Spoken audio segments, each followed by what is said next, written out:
I'm realizing that we are less than 2 months away from the new year, 2025, which is insane. I feel like simultaneously the year has flown by, and it also has been really slow because I feel like I've lived several years within this year, which is just I'm sure you're feeling the same thing. But yeah, so we're getting close to January, to new months, to I believe that like in the next few days the huge like Pluto thing that's happening that's been in I'm gonna really botch this up because like I'm not the astrologer, but I've been seeing it everywhere. I've been talking to a lot of people about this. My past Erica's chart was a Capricorn. So the last part of me just is going to exit because Pluto is now leaving, which is like I think going into Aquarius, which is exciting, I believe. So we're ending some really hard lessons and hardship. I think it's Capricorn, Aries, and I don't know. I shouldn't even be talking about this because I don't know all the details. But if you're curious about this, look up Pluto and these signs to see if you're one of them. But anyways, I was like making my new calendar and putting in the rest of November and part of December into my calendar because it's like a 6-month calendar. And I was like, oh my God. All of the things, like it's just coming. I don't know why this feels so overwhelming for us. I know it does. Like birthdays and New Year's are stressful because you're like, oh my gosh, what did I do within the year? Am I in the same place? Did I get everything done that I wanted to get done? All the things start to kind of swallow us a little bit. And I think to some degree, I think this is a really good thing because it's easy for us to live our lives day to day in tasks and like Monday through Friday and just getting the things done that we think that have to get done. And we can kind of lose sight of the things that actually bring us joy or the things that we do actually want to create. And we can get into this monotonous kind of flow. And I think the way that birthdays happen and New Year's happen, it's kind of like a jarring, like, oh shit, like, am I doing the things that I said I wanted to do last year? Did I go to the places that I wanted to go? Am I happy? Like it's a huge, I think they're harder times for us because for some of us, it's really the only reflection time that we give ourselves. And I'm sure since you're listening to the show, I'm sure you have way more reflection time than these two times. But still, even if you have your own reflection time, it can be kind of like, oh crap, what am I doing everything? And it's a good wake up call. And I know for some of us it is a wake up call and we make the different changes, and other times it is a wake up call still, but then we like shame and blame and make excuses for ourselves for like not really doing the things that we said that we want to do, and then it becomes this whole like really bad taste in your mouth and just gets really just like nasty, like bad thoughts and kind of you're going through like a downward spiral because you're like, well, I said I was going to do it this year, but then I didn't, so I probably won't do it next year. And you kind of just really go through this cycle of just kind of shitting on yourself. So I kind of want to start there. um, I'm just looking for my lighter so I can light a candle, but I guess that's not in the mood right now. Anyways, so this is kind of where I want to start. And where in my life this is coming up is where I don't say no and I say yes to a lot of things. And just in the last couple of weeks, I took some time off the podcast and I just had a lot of stuff going on. I went to see family and a lot of endings, a lot of emotions, just a lot. And as it does, the end of the year just feels packed cram with things that feel like obligations. You're seeing family, you're doing all this stuff. And the end of the year just always really seems really busy for a lot of people, sometimes in really good ways and sometimes not. And I just have to I had to start saying no. And this was a theme that started to come up within myself from the summer. And I had this actually reflected to me by people around me to be like, I think you're doing too much. I think your energy, your battery is ran out dry. You're saying yes to too many people, to too many things, to too many travels. And I have a really hard time with this because I get major FOMO. I want to do all the things. I want to do all the activities. I want to go to all the places. I want to meet with all the friends, have all the conversations. And they're genuinely things that I really want to do. But then when I do it, so much so where I don't I don't take space and time and energy to like reflect and like fill up my cup and really make sure it's actually something I want to do and it's not just something that like I'm afraid of missing out on, that kind of energy, then it's like those are wildly different. So I've been met with this challenge since the summer to challenge myself to actually say no to more things. And I swear to you, I have failed more times than not. And so I kind of forgot about this was like an intention of mine. And I know who's that author? There's a book that like someone wrote about like the year of yes and how it was such a huge growth edge for her because she was like used to saying no to everything. And yeah, and so this is like for me, but maybe it will be, God, I don't even know if I could do a whole year, but it's the season of no. I don't know how long it's going to last, but what I am attempting to do, and which I have done the last little bit, we'll just give myself like the last week since this last full moon. I'm letting myself say no first. Like my first reaction to everything is to say yes, but I'm letting myself say no to it first and then checking in with my body. And lately, which is this has been a really fun experiment because I love finding new ways to get connected to myself and to my spirit and to my actual truth of things instead of just using always the mind and thinking our way through things, which sometimes is not actually the most effective. But lately I have been using body testing more. And so I'll stand in a neutral stance and I'll ask for my body to give me a yes. Typically, you will lean forward a little bit and you ask, and I always check myself to make sure that I get a clear yes. So I ask for a yes first, wait for myself to lean forward. So your body will just kind of like lean forward. And then I ask for like, show me a no. And then my body will kind of lean back. And I swear to God, like you'll kind of like, sometimes like trip on yourself because your whole body is just like launching backwards. So experiment with this if you haven't tried it before. It's really cool.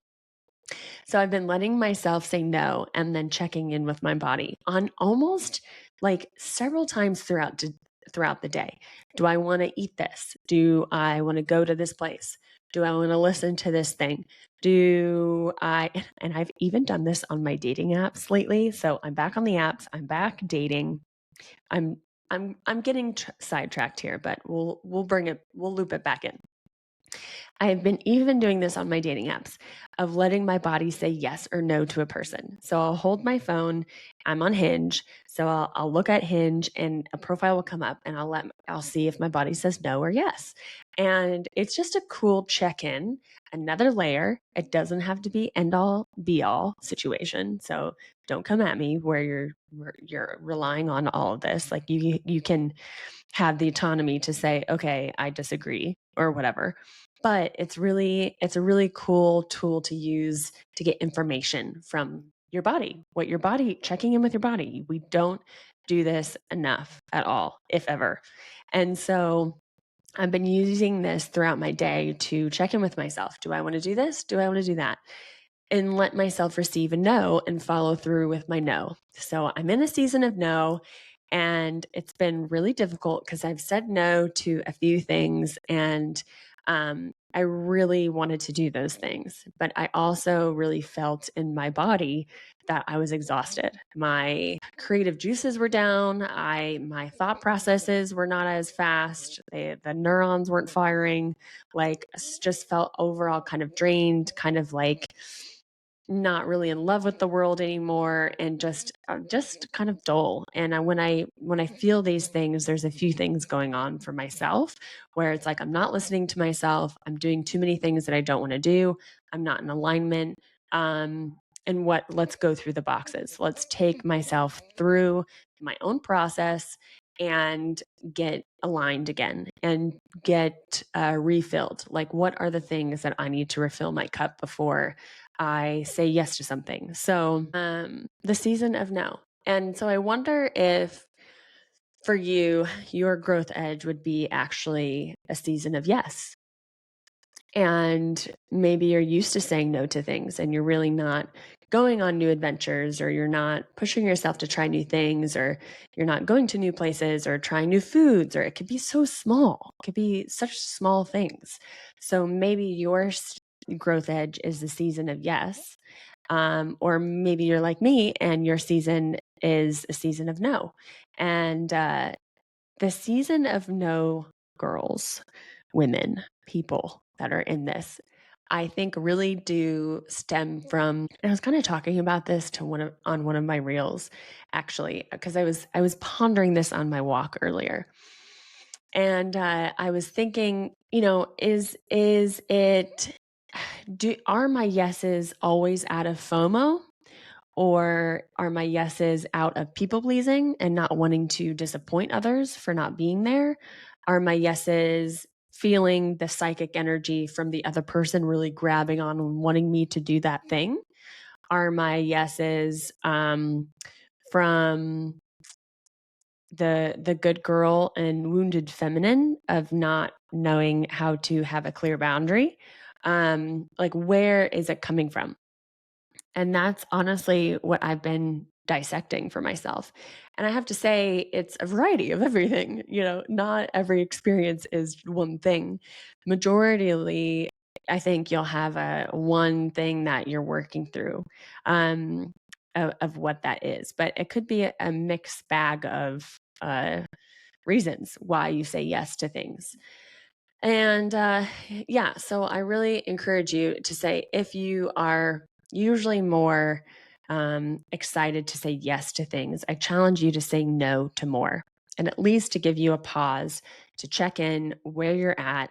Do I actually want to do this? And this comes down to, like, I think really sending a clear message to the universe too, of like, if you have a maybe, or you're like, I could do that. I could eat that. I could go out on a date with that person, or I could go travel there. I could do that for work, or, yeah, if it's a, then it needs to be a no. It needs to be an aggressive no. And my friend was so cute when she was saying this to me, because she really helped me reflect back and think about this. Because she's like, you need to say no to me more. And I kind of was offended. Actually, I was really offended at first. I was like, what do you mean? I know how to say no. And it was this moment where she was kind of calling me out, and I really appreciate this. And I love this about friendships, that we can do this. We can hold space for this, to be like, hey, I see this in you. Maybe you should work on this lovingly. And so she challenged me to say no to her more. And so, of course, for me to be able to do it at first was like, I had to kind of make a joke out of it. I had to be like, no, when she would ask me something, because it's sometimes, and this is for me where that people pleaser will be, or wanting to not make waves, or wanting to be like, yeah, that actually, I'll try that. Or, if they want to eat this or go to this place, usually I'm very, go with the flow, and I'll flow with it. But sometimes you go too much with the flow and you're actually not really directing anything, and you're not really saying anything you want. So I kind of had to make light of it, to be like, to give myself, to kind of wrap myself in a safe blanket, to be like, haha, I'm kind of being funny, but yeah, no, I say no. And Yeah. And another thing that this comes up in society with us so much too is like when you say no to somebody, you say no to an invite, or you say no to a project, or you say no to whatever. Usually our no's are followed by a really big explanation to, "Ah, I'm so busy, I'm so drained, I'm this, I'm that." And it feels really uncomfortable to be like, no, period. It feels kind of rude, to be honest. Like that would make me really uncomfortable to just really say no without any explanation, no window to why. Um, and as a society, it's something where we feel like we have to give it a reason or an excuse.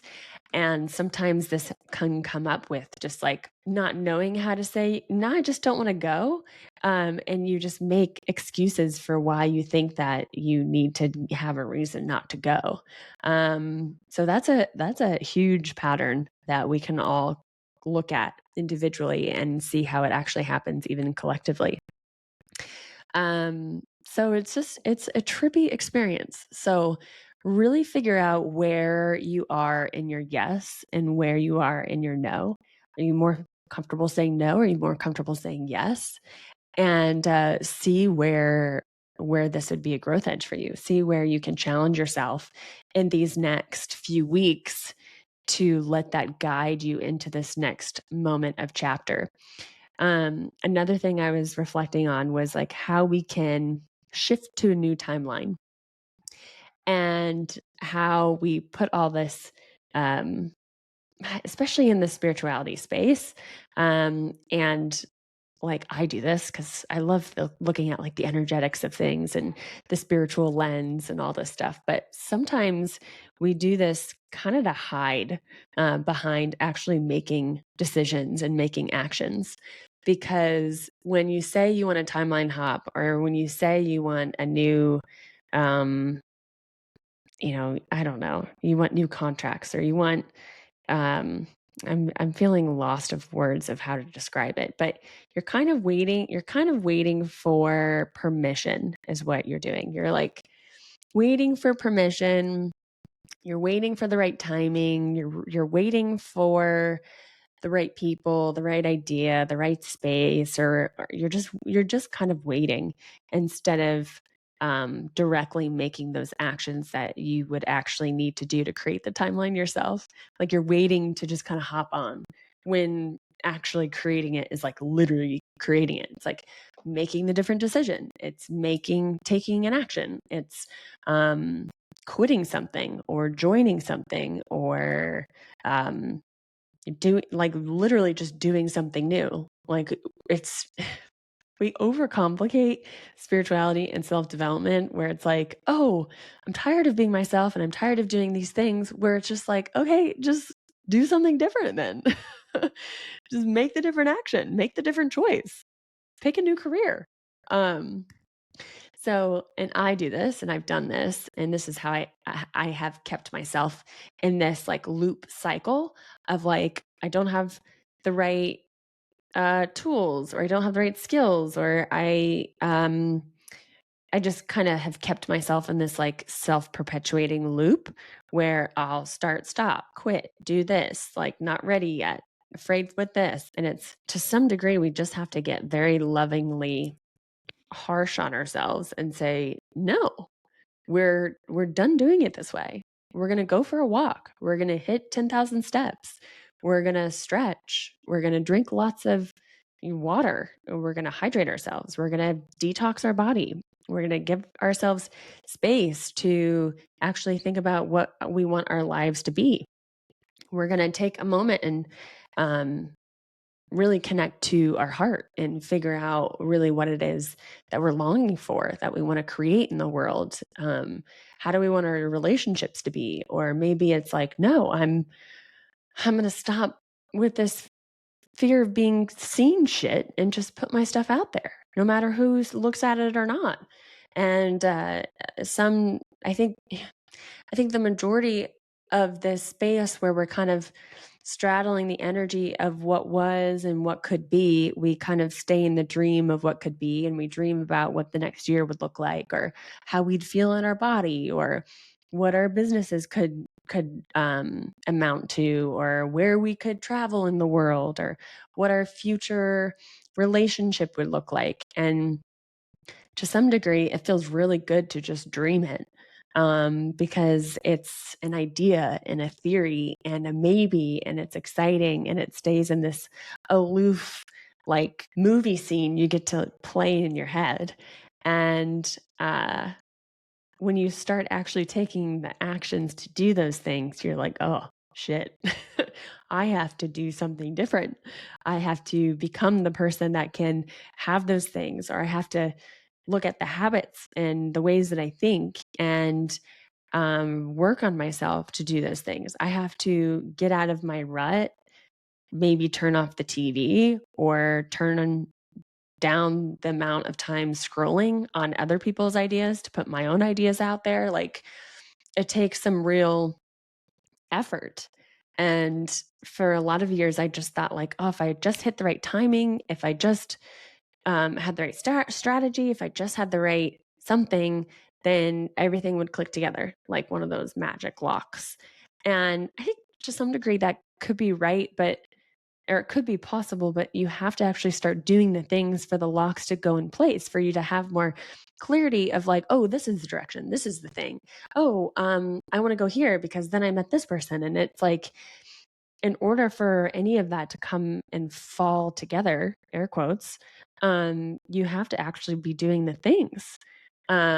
So, and really, I mean, changing our lives and changing our reality, or hopping onto that new timeline, becomes actually really simple and straightforward, and not at all woo woo sometimes. Like, it's the action. So the action can imply the energy, and the energy can imply the action. And either way, if you're stuck in just the energetics of stuff, then maybe you need more action. If you're in a lot of action, but the energetics aren't right, maybe you need more energetics. So it's just like the yes and the no. And another thought I'm thinking is that when we're able to kind of balance those two, then you get into this unity of both. And this is bringing up like how I did my relationship with alcohol, or my relationship with food. I'll take the alcohol relationship because I think this is prominent, especially going into like holidays and stuff. I used to drink a ton when I was younger, and it was the thing to do. Like, you went out to the clubs, you drank on the weekends, and then I lived in New York City, and it was like how you met people. That's how I went on dates. Um, Always out for drinks. And so I'd work nights, and then every other night I wasn't working nights, then I'd be out at the bar, at a new situation. And to a period of time, it was kind of getting to be a problem.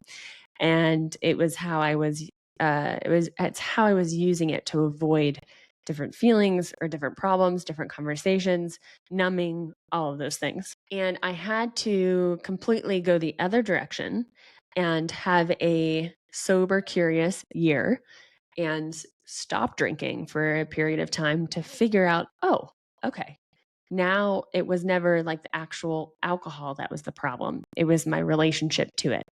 And then I started learning how to feel my feelings and work through things, and not need to numb, and just actually do the work that required me to look at those things without alcohol. Like, when did I want it? When was it? Uh, um, when did it feel like it was settling something within me? And when I took the time to go into the other extreme of like, I'm not doing it at all, then it was easier to be like, oh, okay, now I kind of healed all those things. I know the intentions of why I would drink is different than now when I used to drink. And now I can be at a balance of having the right intention, the right headspace, and really just the right energy behind it. Whereas, like, if I do want a cocktail or a glass of wine, I'm usually with loved ones. It's happy, it's joyous, I'm connecting, and it really stops at that. It's not like how I was drinking when I got like blackout drunk and what all that entailed. I won't go into further details. But so this is what we could do, is we can go to both extremes to really feel out what it's like to be in the balance and in the middle. And that's what we could do with our yeses and our nos. Sometimes we need to lean to the other side to figure out, okay, this is how I find my balance between those things. Same thing with the energetics in action.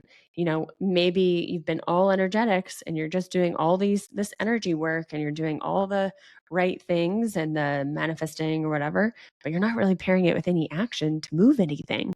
And maybe you got to go full into the action to be like, oh, this is how we actually create stuff in on earth in the 3D by doing things. And so then you find the balance between energy and action. So whatever you're leaning towards, and maybe as you're listening to this, another topic comes up to where you reflect and you're like, oh, I'm really heavy into this side of things.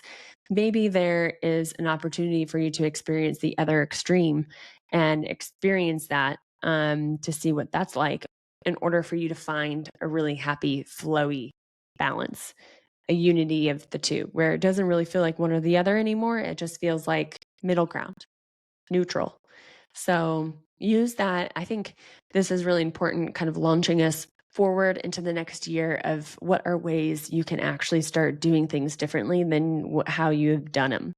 And that's really just the foundation of changing, of doing the things that you said you want to do, but you didn't. Maybe just start doing them and just see what happens. And it'll feel really good, at least experimenting with it. It doesn't have to feel so heavy and serious. Like it can just be, I'm going to experiment with this a week and do all the things that I said I wanted to do at the beginning of this year. I'm going to experiment with it and just see how I feel in a week and see what that does. And if you really like how you feel or what you're seeing or what you're creating or whatever, then you do it for another week. It doesn't have to be so all or nothing or black and white. It can be a little bit of both. So try this. And even when you're leaning into things that you said you wanted to do but you haven't done yet, I promise you, when the first of the year comes, you're going to feel really excited and really like, oh, I already got started. Like, I already started doing the things that I said I wanted to do. And now I can just build on the momentum of the excitement of the new year instead of feeling really freaking bummed that you didn't try. So, yeah, the era of no. The era of no. So, this is what I'm in. And I hope some of these messages in this help. I'd love to hear what era you're kind of in right now. Maybe you're in a era of no. Maybe it's the era of yes. You can reach out to me on Instagram or leave it in the comments. I'd love to hear what you're in. What's your new growth edge? How would you be doing something differently? Ooh. And before we leave, this is another example that just popped in my head that I feel like I should talk about is traveling. Traveling was a huge growth edge for me when I first started to travel. When I sold my house and booked my flight across the across the world, for that whole Eat, Pray, Love story. So you probably, if you're listening to this, you probably already know. But that was a huge growth edge, was for me to travel to different experiences, learn about different cultures, go to different countries, be across the world. And I backpacked for almost a year in Asia and Australia. So that was a huge growth edge. I had to get out. And if I stayed, that wasn't a growth edge. But then by the time I was ending my travels, it was actually the growth edge flipped. And it was more of a growth edge to be like, okay, what's next? Where do I go to and stay for a little while? Where do I move to? Where do I unpack at? So I kind of say this where things can be such a growth edge for you for a period of time, and then the growth stops, and actually the edge is the opposite, or it's something else or something different. So I just want you to kind of think about that too, because the moment that I decided to stop, that was pushing me more than continuing to travel the way that I was. So I just feel like I needed to squeeze that in there for something. So or for somebody. So if that feels kind of resonant, then maybe that's also applying to you. Like maybe it's time to travel. or maybe it's time to settle down a little bit. So, anyways, I hope you're having an amazing week, and I hope you have an amazing rest of your day. Mull on this. Send me in the comments what you're feeling, what your era is. And until then, I will see you in the next episode.